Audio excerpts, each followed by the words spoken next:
আলাইকুম। আমি জাহিদুল ইসলাম, সহকারী শিক্ষক গণিত। আজকে আমরা প্রকৃতি নবম শ্রেণীর প্রকৃতি ও প্রযুক্তিতে বহুপদী রাশি রাশিটা এই অধ্যায় নিয়ে আলোচনা করব। এটা অনুশীলনীমূলক অধ্যায়। এখানে পৃষ্ঠা নাম্বার 112 আর পর্ব হচ্ছে 2। কেননা এর আগে আমরা এই অংশটা নিয়ে একটা ভিডিও করছি। প্রথম যে 1 এর 2 এর 1 2 3 নিয়ে করছি। এখন হচ্ছে 2 এর 4 এবং 5 এই জিনিসগুলি সম্পর্কে হালকা আমাদের ধারণা আছে।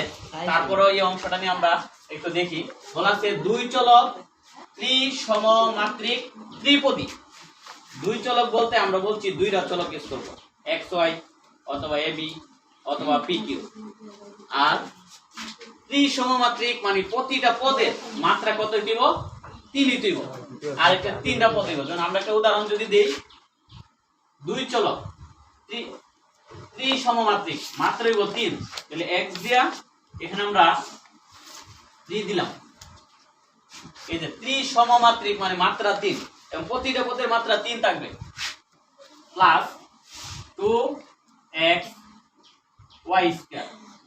এখানে খেয়াল করো, এখানেও কিন্তু সমমাত্রিক মানে এটা একটা পদ, এটা একটা পদ। এই পদের মাত্রা 3, এই পদটার মাত্রা 3 হতে হবে।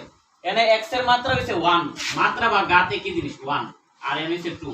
তাহলে দুইটা মিলে হইতাছে 1 আর 2 যদি যোগ করি আমরা 3 হইতাছে। তাহলে এই পদের মাত্রা কত? 3। এই পদটার মাত্রা 3। তাহলে এখানে আমার বলছে ত্রিপদী। ত্রিপদী মানে 3টা পদ। এখানে অলরেডি আমি লিখছি একটা পদ, 2টা পদ, তাহলে আরেকটা পদ লাগবে আমার, 3 নাম্বার পদ লাগবে। তাহলে 3 নাম্বার পদ আমি ইউজ করতে পারি y কিউব। তাহলে এখানে এই যে চলক 2টা, তাহলে x y ছাড়া অন্য কিছু নাই। এখানে চলক কয়টা? 2টা, x আর y। এখানে কিন্তু z দেই নাই। তাহলে বোঝা গেছে এই রাশিটা যেটা লিখছি বহুপদী রাশিটা, এটা 2 চলকের হইছে। এবং ত্রিসমমাত্রিক মানে প্রতি পদের মাত্রা 3 থাকতে হবে। তাহলে এখানে x এর মাত্রা 3, এখানে x এর মাত্রা 1, এখানে 2 মিলে 3, এখানে y এর মাত্রা 3। প্রত্যেকটা পদের মাত্রা আমার এখানে 3। এখানে এটার নাম হচ্ছে ত্রিসমমাত্রিক। এবং ত্রিপদী মানে 3টা পদ। এই যে এটা একটা পদ, এটা একটা পদ, এটা একটা পদ। সেম ভাবে যদি আমরা অসংখ্য উদাহরণ দিতে পারি। আরেকটা উদাহরণ যদি দেই, তাহলে আমি এই যে সহগগুলি তোমার ইচ্ছা মতো যা ইচ্ছা তুমি তা দিতে পারো। কারণ আমার সহগের কন্ডিশনে বলা নাই যে প্রতিটা পদের প্রথম পদের সহগ এটা থাকতে হবে, দ্বিতীয় পদের সহগ এটা থাকতে হবে, এরকম না।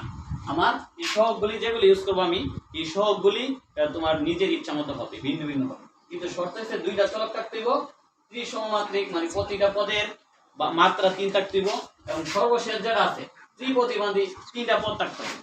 সেইভাবে যদি আরেকটা উদাহরণ ইউজ করি আমরা, ধর এখানে p কিউব দিলাম -5 p কিউব স্কয়ার দিলাম, এন্ড দিলাম 7 কিউব দিলাম। সেম জিনিস কিন্তু লিখছি, শুধু এটা x দিয়ে লিখছি আর ওটা p কিউব দিয়ে লিখছি। এরকম করে অসংখ্য তুমি লিখতে পারো। এখন আসি আমরা 5 নাম্বারটা। এখানে হচ্ছে 4 চলক ইউজ করতে হবে 4টা, x y z t সাথে আরেকটা, অথবা p q r t x y z সাথে আরেকটা চলক, অথবা a b c d এরকম 4টা চলক হইব। যে কোনো এরকম হইতো না যে a b আবার x y নিলে এরকম হইলে একটু অসামঞ্জস্য হবে ঠিকই, কিন্তু নিবে একটা সামঞ্জস্যতার ভিতরে। ধরো a b নিলে সাথে c d, x y নিলে সাথে z t, এরকম ইংরেজি বর্ণমালা যেগুলি যার পরে যেটা আছে ওরকম সিকোয়েন্স মেইনটেইন করে নিতে হবে। যদি তুমি x y বা a b c d বললাম, x y নিলে x y z সাথে এরপরে যে লেটারটা আছে ওইটা দিলাম। এখন চক্রক্রমিক রাশিটা আবার চক্রক্রমিক হইতে হবে। 4 চলক হইলেই চলবে না, কন্ডিশন কিন্তু 4টা, 3টা। 4 চলক হইতে হবে, সাথে চক্রক্রমিক হইতে হবে। চক্রক্রমিক রাশি আমরা জানি যে চক্রক্রমিক রাশি কাকে বলে? যে রাশিটা বা বহুপদী রাশির চলকগুলি পরপর বিনিময় করলে যে রাশিটা পাওয়া যায়, তার যদি কোনো পরিবর্তন না হয়, পূর্বের রাশিটা নেই থাকে, তাহলে ওই রাশি হচ্ছে চক্রক্রমিক রাশি। অর্থাৎ এর পরিবর্তে বি, বির পরিবর্তে সি, সির পরিবর্তে ডি, ডির পরিবর্তে এ, এরকম করে আমরা যদি চলকগুলির স্থান বিনিময় করি, কি করি? স্থান বিনিময় করি, তাহলে কি হবে না? রাশিটার কোনো পরিবর্তন হবে না। রাশি যেটা ছিল আগে আবার ওই রাশিটাই আমরা পাবো। তাহলে ওই রাশিটা হচ্ছে চক্রক্রমিক রাশি। তাহলে কন্ডিশন 1 নাম্বার 4 চলক হইতে হবে। 2 নাম্বার কন্ডিশন ওই যে চলকগুলি নিয়ে ওই সাহায্যে যে রাশিটা আমরা তৈরি করব, ওই রাশিটা অবশ্যই চক্রক্রমিক হইতে হবে। তারপরে আবার চতুর্পদী পদ দিব 4টা। যেমন আমি একটা লিখি, বললাম a to the power 4, a to the power 4, b to the power 4, c to the power 4, d to the power 4। আমি নিজের মতো করে একটা বহুপদী রাশি লিখলাম। এখন দেখি আমরা তিনটা কন্ডিশন ফিল আপ করে কিনা। যেমন 4 চলক, তাহলে এখানে চলক 4টা আছে কিনা, a b c d, 4টা চলক কিন্তু আমার এই বহুপদী রাশিটার মধ্যে আছে। বুঝতে পারতেছি, 4টা চলক আছে a b c d। তারপরে চক্রক্রমিক, এটা চক্রক্রমিক কিনা আমি একটু টেস্ট করব। তার আগে পরের শর্ত রয়েছে চতুর্মাত্রিক। চতুর্মাত্রিক না, এটা হয়তো চতুর্পদী। একটু বইটা যদি আমরা দেখি, চতুর্ক্রমিক চতুর্মাত্রিক, ক্রমিক দিছে, চক্রক্রমিক দিছে আর চতুর্মাত্রিক। ঠিক আছে, চতুর্মাত্রিক করতেছে তার মাত্রা 4 থাকবে। আচ্ছা, প্রথম পদের মাত্রা কি 4 না? 4। দ্বিতীয় পদের মাত্রা 4, তৃতীয় পদের মাত্র 4, চতুর্থ পদের মাত্র 4। কিন্তু প্রতিটা পদের মাত্রা, উপরে যে গাত আছে, এই উপরে যে গাত আছে, উপরে যে পাওয়ার আছে, ওই পাওয়ার গুলি প্রতিটা পদের কিন্তু 4। এটার 4, এটারও 4, এটারও 4, এটারও 4। এটা হইছে চতুর্মাত্রিক। এই কন্ডিশনটা শেষ। 4 চলক, এই যে a b c d, এখানে 4টা চলক আছে, কাজে এই কন্ডিশনটা শেষ। এন্ড এই কন্ডিশনটা কিন্তু তুমি একটা রাশি লিখাই তুমি বলতে পারবা না যে ওই রাশিটা কি।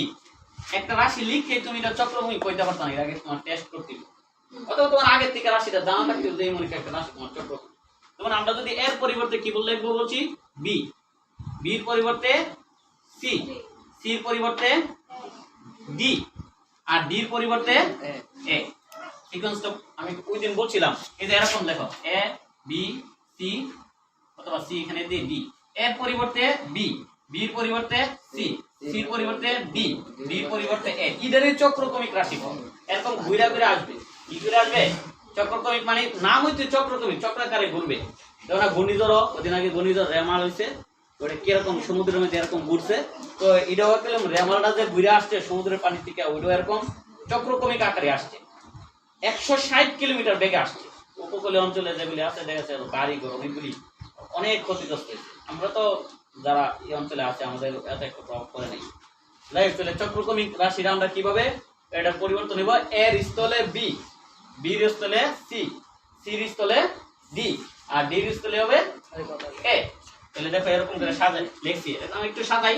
a to the power 4 এ সামনে আনলাম, b to the power 4 এ এখানে লিখলাম, c to the power 4 এ এখানে লিখলাম, d to the power 4 এ এখানে লিখলাম।